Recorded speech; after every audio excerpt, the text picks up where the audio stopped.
Hello everyone, kids and parents out there. We're now on day 17. Wow, we've gone so far this time, and I hope kids that you are learning and improving.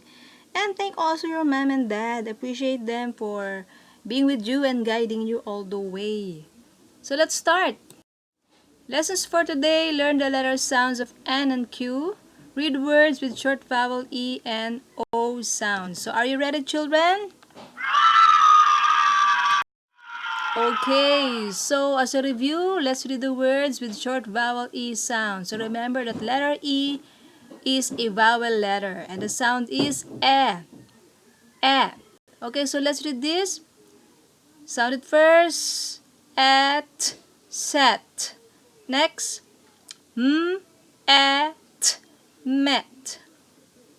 B, ed, bed. P, egg, peg. Okay, now read on your own. Give the sound first. Begin.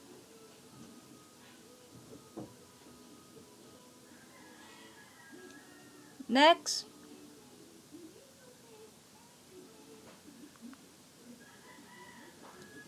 Next.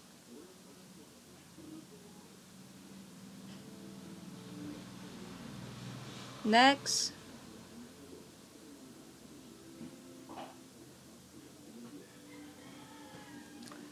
Okay, good job. Next, read the words with short vowel O sound. So remember that letter O is a vowel letter. And the sound is A. A. Okay, let's read. Give the sound first. K. Ot. Cot. Next. Op. Hop. D. Og. Dog. R. Ot. Rot. Now it's your turn. Give the sound first. Begin.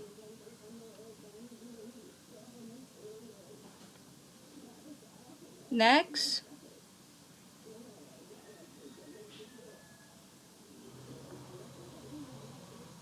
Next.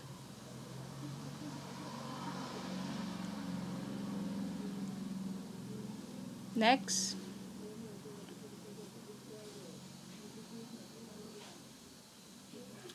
Wonderful! Okay, our new letter for today is letter N. Letter N, the sound is N. N. Repeat. N. So these are the examples of words that begins with the sound N. Okay, let's read. Give the sound first. N. Nest. N. Nose. N. Nurse. N. Nut. N. Nine. Okay, now it's your turn. Ready? Begin.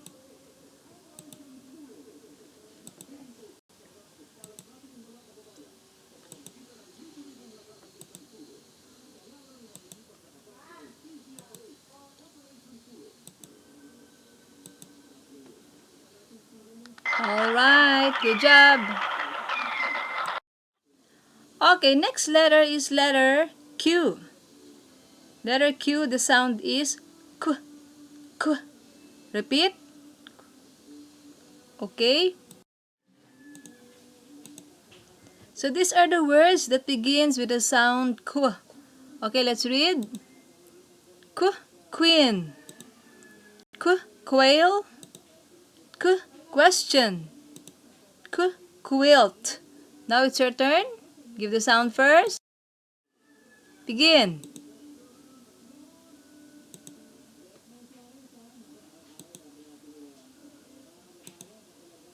Okay, good job. So letter N and letter Q, sound is N, and this one is K.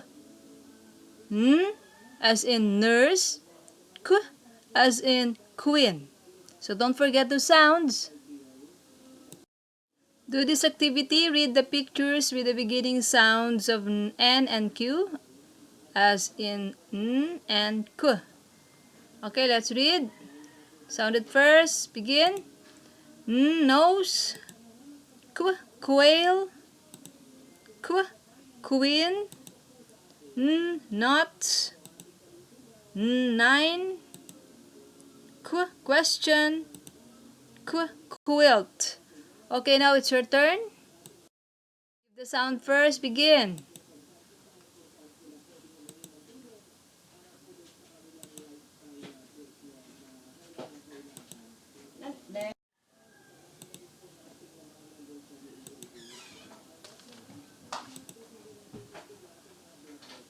Good job! Great work! So that's all for now. Let's read together again tomorrow. God bless you. Thank you.